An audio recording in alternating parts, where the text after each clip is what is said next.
My name is Sarah. I'm 26 years old.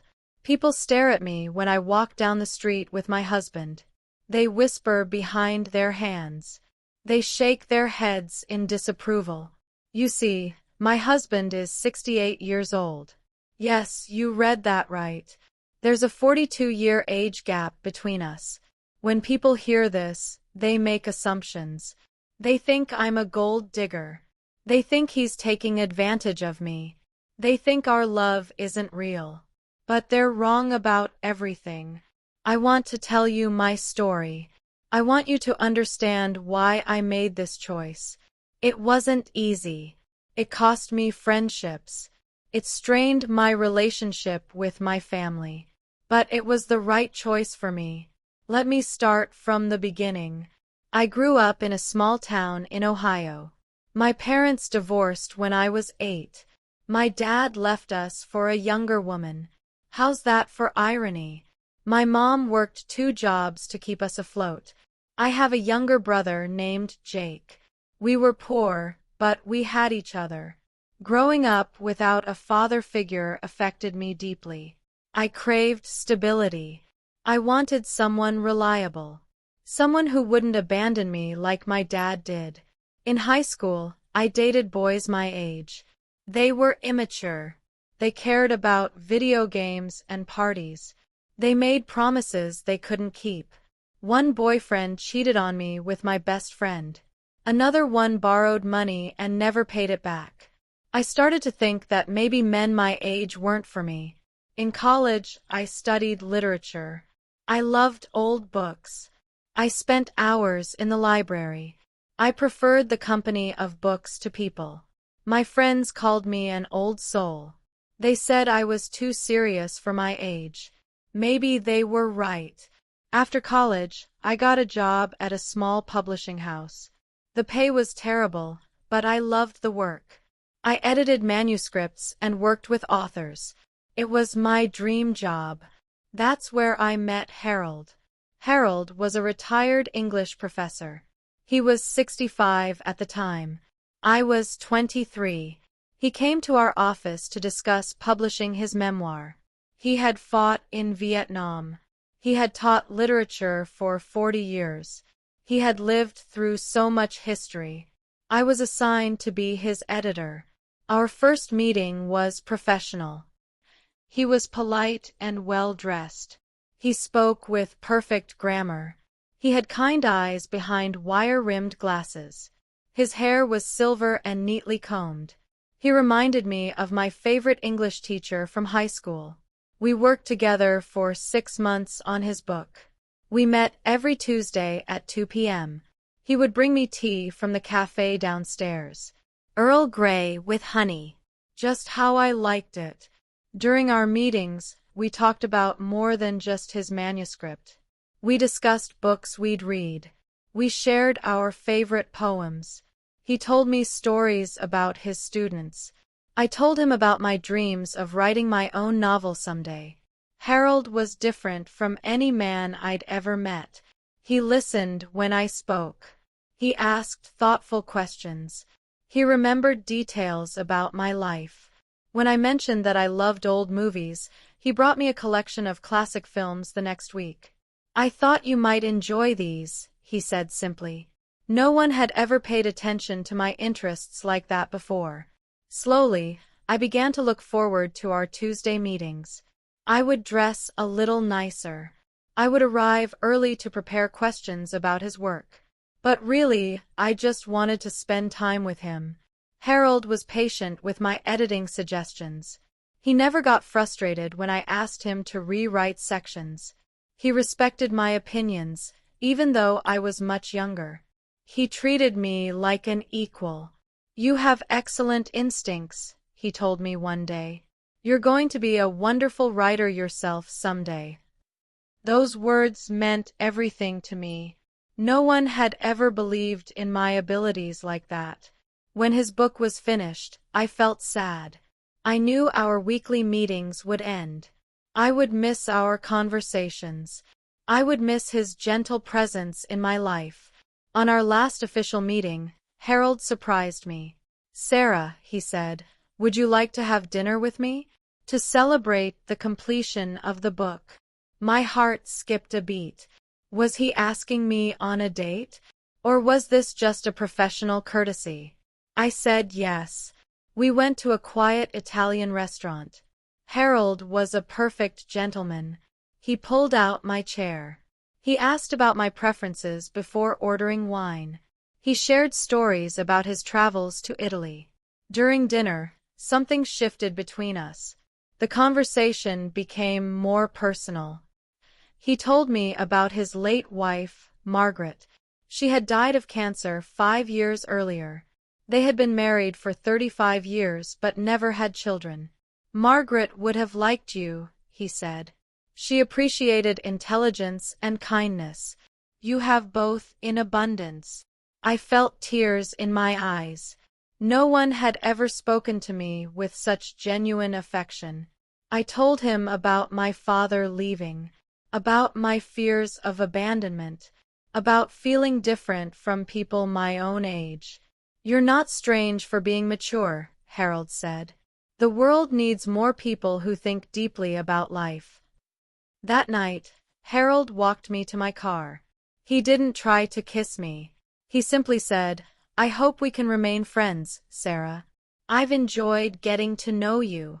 I drove home in a daze. I couldn't stop thinking about him. Was I developing feelings for a man old enough to be my grandfather? Was I losing my mind? Over the next few weeks, Harold and I stayed in touch. He would email me articles about books he thought I'd enjoy. I would send him updates about other manuscripts I was working on. Gradually, our emails became more frequent, more personal. We started talking on the phone in the evenings. Harold had a soothing voice. Talking to him became the highlight of my day. My friends at work began to notice. You seem happier lately, my colleague Lisa said. Are you dating someone? I wasn't ready to tell anyone about Harold. I knew they wouldn't understand. One evening, Harold called me. He sounded nervous. Sarah, I have something to ask you. It might be inappropriate, and if it is, please forgive me. My heart was pounding.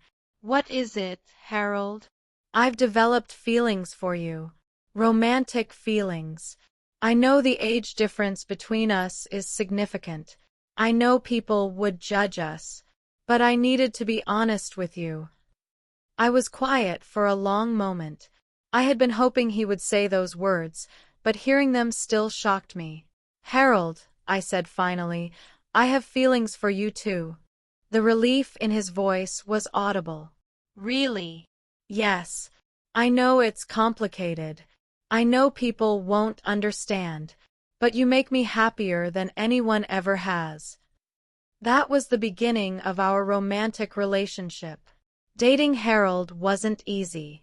We kept our relationship secret at first. We would meet at his house for dinner. We would go to movies in the next town over. We felt like we were hiding a shameful secret, but being with Harold felt right. He was attentive and caring. He brought me flowers every Friday. He remembered my favorite books and would leave them on my desk at work.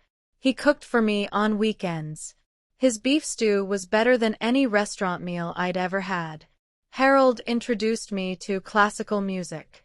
We would listen to Beethoven while reading together in his living room. He had a beautiful house filled with books.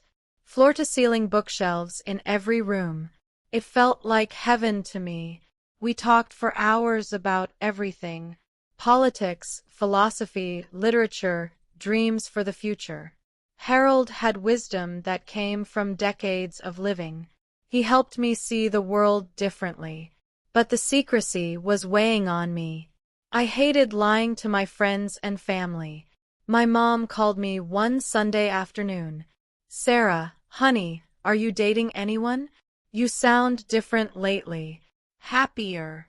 I wanted to tell her about Harold, but I knew she would freak out. I'm seeing someone, I said carefully. That's wonderful. What's his name? What does he do? I panicked. His name is Harry. He's a writer. It wasn't technically a lie. Harold had written a book, and his friends did call him Harry sometimes.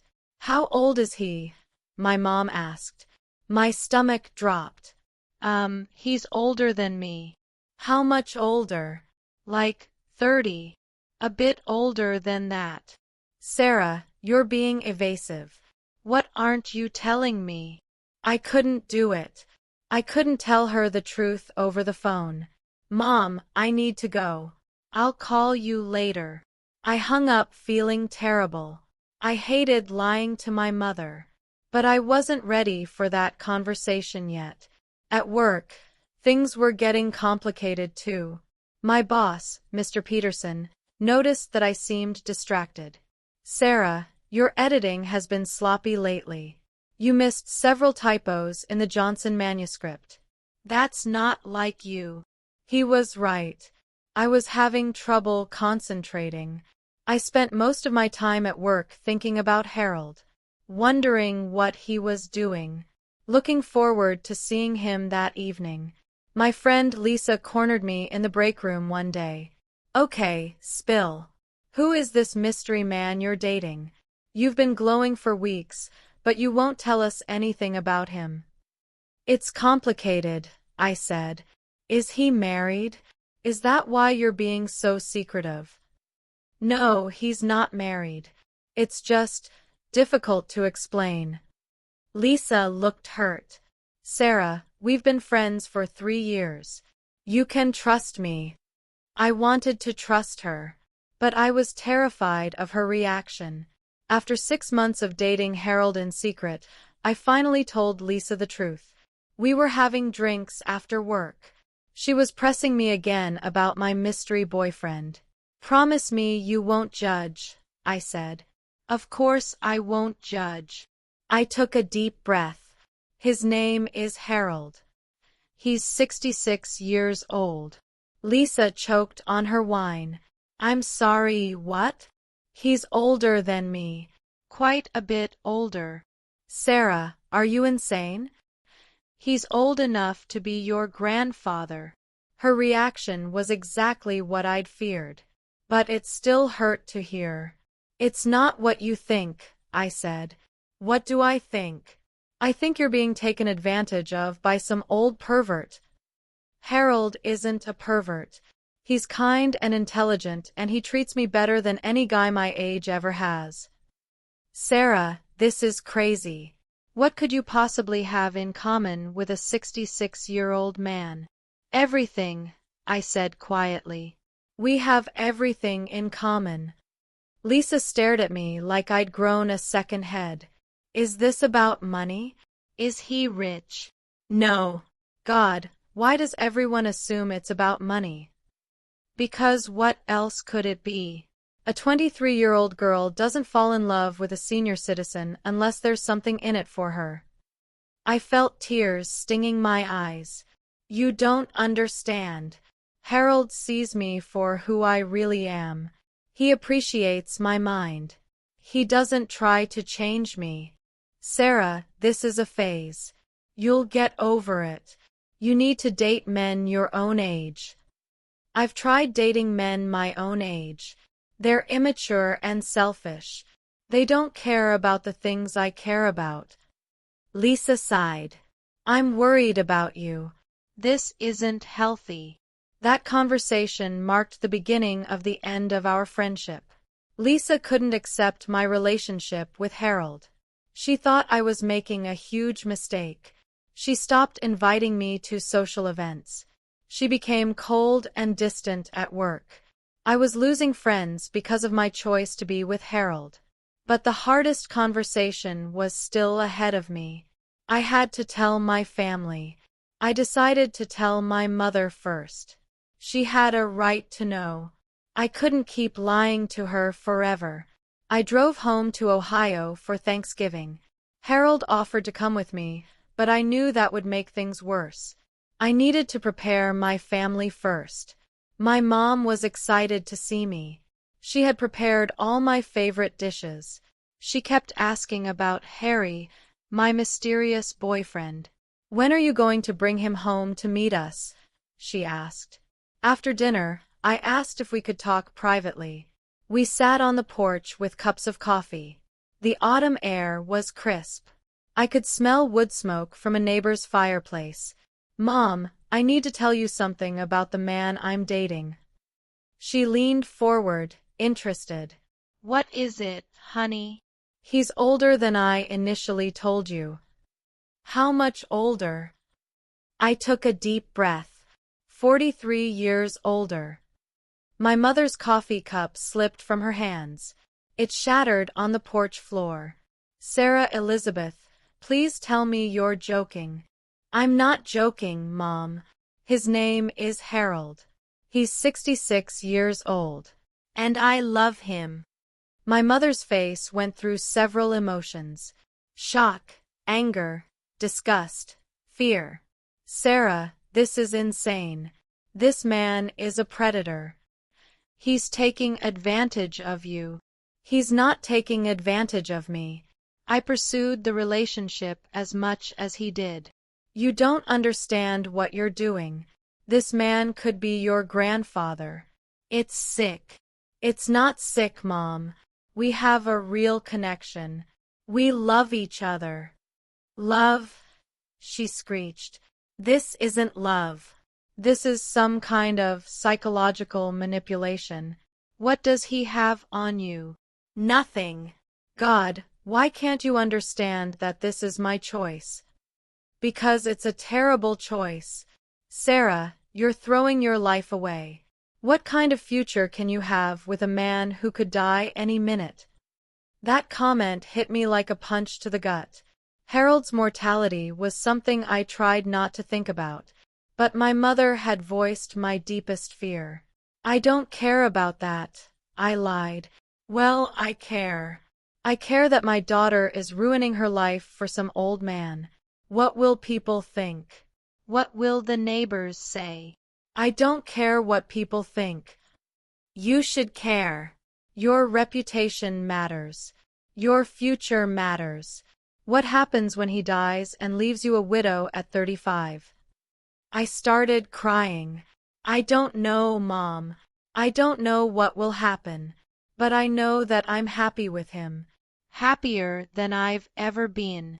My mother softened slightly when she saw my tears. Honey, I just want what's best for you. And this isn't it. You need to end this relationship. You need to find someone appropriate. Someone your own age. I won't do that, Mom. I love Harold. And he loves me. Then you're making the biggest mistake of your life. That night, I called Harold from my childhood bedroom. I told him about the conversation with my mother. Maybe she's right, I said through my tears. Maybe this is crazy. Sarah, Harold said gently, do you love me? Yes. And I love you. Isn't that what matters most? But what about the future? What about when people stare at us? What about when you get sick or die? Harold was quiet for a moment. I can't promise you an easy life, Sarah. I can't promise you that I won't get sick. I can't promise you that we'll have 50 years together like other couples might. Then maybe we should end this now. If that's what you want, I'll understand. I won't fight for something that makes you unhappy. That's when I realized something important. Harold wasn't trying to trap me. He wasn't manipulating me. He was giving me a choice. A real choice. I don't want to end this, I said. I want to be with you. Even if it's difficult? Even if it's difficult. The next morning, my mother barely spoke to me. My brother Jake was confused and angry when she told him about Harold. Sarah, what the hell are you thinking? He said. This guy is ancient. He's not ancient. He's just older. He's old enough to be our grandfather. It's gross. It's not gross. You don't even know him. I don't want to know him. I can't believe my sister is dating some old pervert. He's not a pervert. But Jake had already stormed out of the room. I left Ohio feeling more isolated than ever. My family thought I was making a terrible mistake. My friends thought I was crazy. Sometimes I wondered if they were all right. But when I saw Harold waiting for me at the airport, all my doubts melted away. He looked so happy to see me. He hugged me tightly and kissed my forehead. "How did it go with your family?" he asked gently. "About as well as expected," I said. "I'm sorry, darling. I know this is hard for you." That night, Harold made his famous beef stew. We ate by candlelight and talked about our future. "Harold, are you sure about this? About us?" "I've never been more sure of anything in my life." "But what if my family never accepts you?" "Then we'll create our own family. Just the two of us." 2 months later, Harold proposed. Harold proposed on a snowy February evening. We were walking through the park near his house. The streetlights made the snow sparkle like diamonds. He stopped suddenly and got down on one knee. "Sarah," he said, "I know our love is unconventional. I know people don't understand us. But I want to spend whatever time I have left on this earth with you. Will you marry me?" He pulled out a simple gold ring with a small diamond. It had belonged to his late wife, Margaret. "She would want you to have this," he said.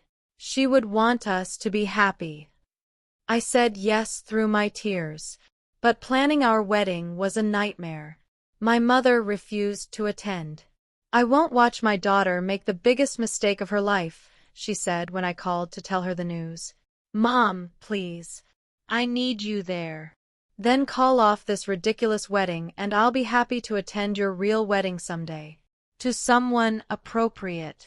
I hung up the phone and cried for an hour. My brother Jake was equally unsupportive. "Sarah, it's not too late to change your mind," he said. "You don't have to go through with this." "I want to go through with this. I love Harold." "You're 24 years old. You don't know what love is."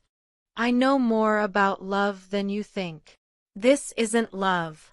This is some kind of daddy issues thing. You need therapy, not a wedding." His words stung because part of me wondered if he was right. Was I marrying Harold because of my father abandoning us? Was this some kind of psychological compensation? I talked to Harold about my doubts. "Do you think I'm marrying you because of daddy issues?" I asked one evening.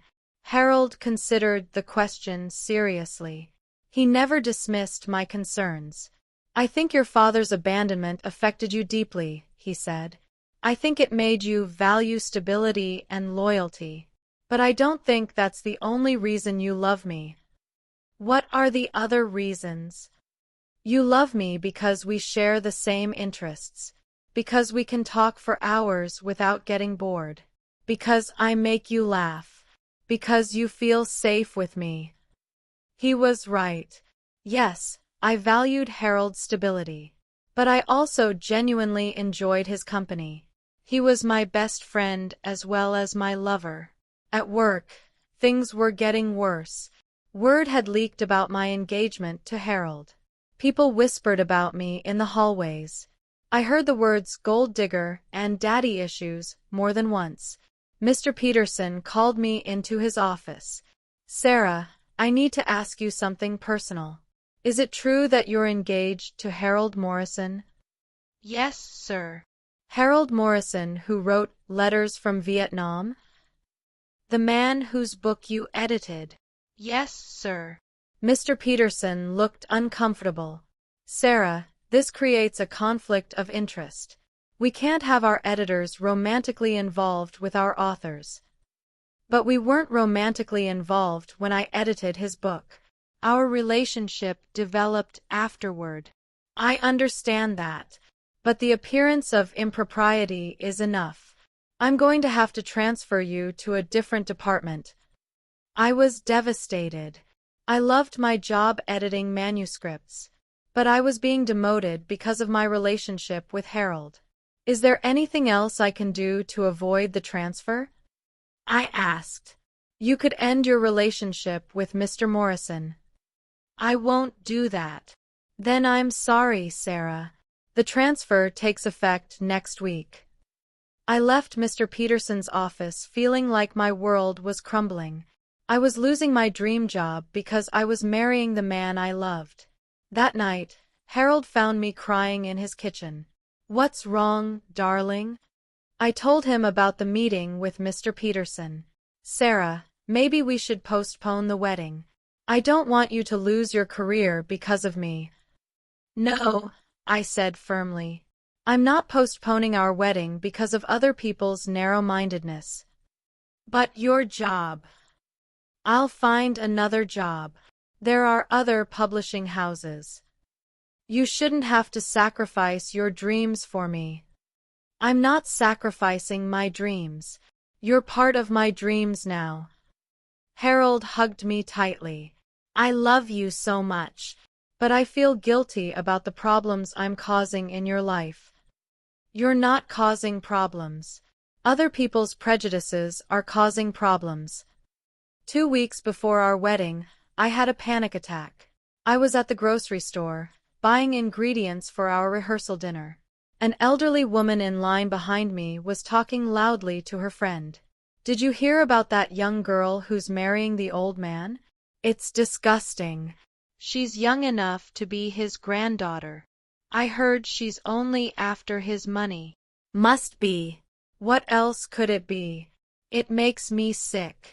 I abandoned my cart and ran to my car. I sat in the parking lot, hyperventilating. Was this what the rest of my life would be like? People constantly judging us? Constantly assuming the worst about our relationship?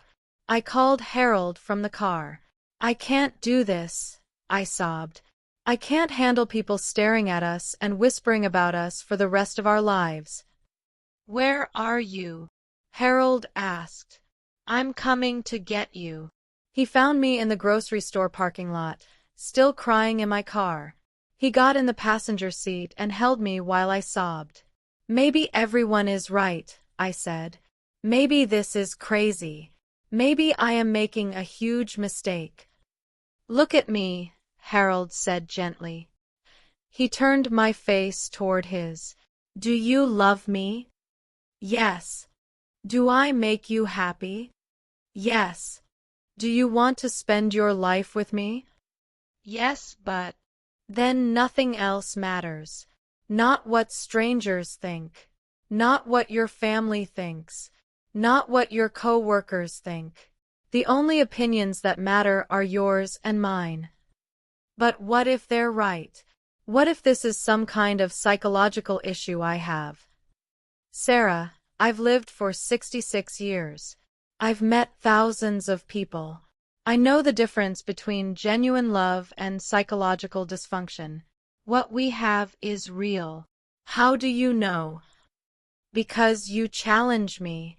You make me want to be a better man. You're not trying to fix me or change me or use me. You just love me for who I am. That's not dysfunction. That's love. His words calmed me down. He was right. Our love was real. It didn't matter what anyone else thought. Are you ready to get married in 2 weeks? Harold asked. I took a deep breath. Yes, I'm ready. The day of our wedding arrived. It was a small ceremony. Just us, the pastor, and 2 witnesses Harold knew from his teaching days. None of my family came. Only one co-worker showed up, an older woman named Eleanor who had always been kind to me. I wore a simple white dress I'd bought at the department store. Harold wore his best suit. We said our vows in a small chapel downtown. I, Sarah, take you, Harold, to be my husband. I promise to love you through whatever challenges we face. I promise to ignore the opinions of others and focus on what's between us. I promise to cherish the time we have together, however long or short it may be. Harold's vows made me cry. I, Harold, take you, Sarah, to be my wife. I promise to protect you from the judgment of others. I promise to make every day we have together count. I promise to love you with the wisdom of my years and the passion of my heart. When the pastor pronounced us husband and wife, Harold kissed me gently. We were married. We had done it despite everything. But I could see the doubt in the pastor's eyes. I could feel the disapproval from the few people in attendance. Even on our wedding day, we couldn't escape the judgment. After the ceremony, we went to Harold's house, our house now, for a quiet dinner. Eleanor had made us a small wedding cake. She was the only person who seemed genuinely happy for us. I can see how much you two love each other, she said. Don't let anyone tell you it's wrong. That night, as Harold and I lay in bed as husband and wife, I felt a mix of joy and terror. We had done it. We were married. But the hardest part was still ahead, living our lives together under constant scrutiny. The first year of our marriage was difficult. We faced constant stares and whispers when we went out in public. People assumed the worst about our relationship. Strangers felt entitled to comment on our age difference. Once, while we were having dinner at a restaurant, a man at the next table said loudly, "That's disgusting. Look at that old man with that young girl. She must be a prostitute or something." Harold started to get up to confront him, but I stopped him. "He's not worth it," I whispered. But Harold was furious. "I won't let people talk about my wife that way." "Let it go," I said. "His opinion doesn't matter." It took Harold a while to learn to ignore the comments. He was more bothered by them than I was. He felt guilty that his age was causing me embarrassment. "I hate that people assume you're with me for money," he said one evening. "I don't care what they assume. I know the truth. But it hurts me that they think so little of you. They think you're some kind of shallow gold digger, and you're the most genuine person I've ever known. Their assumptions say more about them than about me." Gradually, we learned to create our own bubble. We found restaurants where the staff treated us kindly. We made friends with other couples who didn't judge us. We built a life that worked for us. My relationship with my family slowly improved. My mother eventually agreed to meet Harold, though she remained skeptical. "He seems nice enough," she admitted after their first meeting. "But I still think you're making a mistake." "Mom, I've been married to him for 2 years now. At what point will you accept that this is my life?" "I'm trying, Sarah. It's just hard for me to understand." My brother Jake was more stubborn. He refused to meet Harold for 3 years. Finally, when I ended up in the hospital with appendicitis, Jake came to visit me. Harold was there, holding my hand and looking worried sick. "You really love her, don't you?" Jake asked Harold quietly. "More than anything in the world," Harold replied. "And you make her happy?" "I try to, every day." That was the beginning of Jake's acceptance. He still thought our marriage was strange, but he could see that Harold genuinely cared for me. At work, things improved when I got a new job at a larger publishing house. My boss there was a woman in her 50s who had married a man 20 years older than herself. "Age is just a number," she told me during my interview. "What matters is compatibility and mutual respect." For the first time in years, I felt like someone understood. Harold and I settled into a comfortable routine. He would make me coffee every morning before I left for work. I would cook dinner every evening while he graded papers. He had started teaching part-time at a community college. We would read together in the evenings, often sharing interesting passages from our books. On weekends, we would go for long walks, visit museums, or work in our garden. Harold taught me to grow tomatoes. I taught him to use a computer for his writing. We traveled together, something I had never been able to afford before I met Harold. He showed me Paris, where he had spent a sabbatical year. I showed him the Grand Canyon, which he had somehow never visited despite living in America his whole life. I feel like I'm seeing everything with new eyes, he told me as we watched the sunset over the canyon. That's how I feel about everything since I met you, I replied. People often asked us about our plans for children.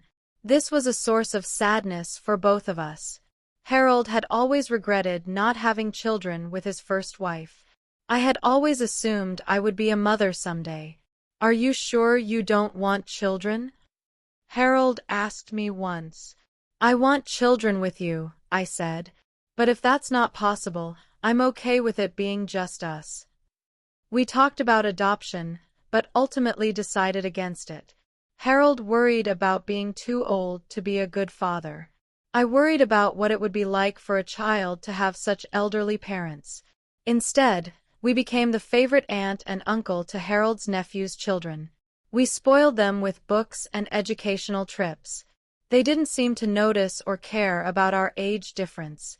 To them, we were just Uncle Harry and Aunt Sarah. As Harold entered his 70s, I started to worry more about his health. He was still in good shape, but I knew that wouldn't last forever. Every time he had a cough or seemed tired, I panicked. You can't live in fear, Harold told me when I expressed these concerns. None of us know how much time we have. We just have to make the most of what we get. He was right, but it was hard not to worry. I loved him so much that the thought of losing him was unbearable. When Harold turned 75, we threw a big party. My family came, which was a huge step. Even Jake brought his girlfriend. My mother seemed to have finally accepted our marriage. I was wrong about Harold, she told me privately. He's a good man. And you two are happy together. We are happy, Mom. I'm sorry it took me so long to see that. That night, after all the guests had gone home, Harold and I sat on our porch swing. Do you ever regret marrying me? Harold asked. Never. Do you? Never. You've given me the happiest years of my life. Even with all the difficulties, all the judgment, especially because of the difficulties, they proved that our love is strong enough to survive anything. As I write this, Harold and I have been married for 8 years. He's 76 now, and I'm 34. People still stare at us sometimes, but much less than they used to. Maybe they've gotten used to seeing us around town. Or maybe I've just gotten better at ignoring them. Harold's health is still good, though he's slowed down some. He retired from teaching last year. Now he spends his time writing poetry and tending to our garden. I've been promoted to senior editor at the publishing house. I'm finally working on my own novel in my spare time. We have a good life together. A quiet, peaceful life filled with books and conversation and gentle affection. It's not the life I imagined when I was 22, but it's better than anything I could have planned. I think about the choices I made and I don't regret any of them. Yes, I gave up some things. I lost friends who couldn't accept my relationship. I missed out on experiences that people my age typically have. I may never have children. I will likely be widowed while I'm still relatively young. But I gained so much more than I lost. I found a love that most people never experience. I found a partner who sees me completely and loves me unconditionally. I found stability and peace and intellectual companionship. I found myself. Harold taught me that love isn't about finding someone who fits society's expectations. It's about finding someone who complements your soul. It's about finding someone who makes you want to be the best version of yourself. He taught me that maturity isn't about age. It's about how you approach life. Some people are mature at 20. Some people never mature at all. I was lucky enough to find someone whose maturity matched my own, even though we were born decades apart. He taught me that real love isn't passionate and dramatic like in the movies. It's gentle and steady and reliable. It's someone bringing you tea without being asked. It's someone listening to your problems with genuine interest. It's someone who still thinks you're beautiful when you wake up with messy hair. Most importantly, Harold taught me to trust my own instincts about what makes me happy. For years, I let other people's opinions influence my choices. I dated men I wasn't compatible with because they were the appropriate age. I pretended to enjoy activities I hated because that's what people my age were supposed to like. When I met Harold, I finally stopped apologizing for being different. I stopped trying to fit into other people's idea of what my life should look like. I started living authentically for the first time. Was it easy? No. Did I face judgment and criticism? Yes. Did I lose relationships that couldn't survive my unconventional choice? Absolutely. But was it worth it? Without question. I want to share something important with you.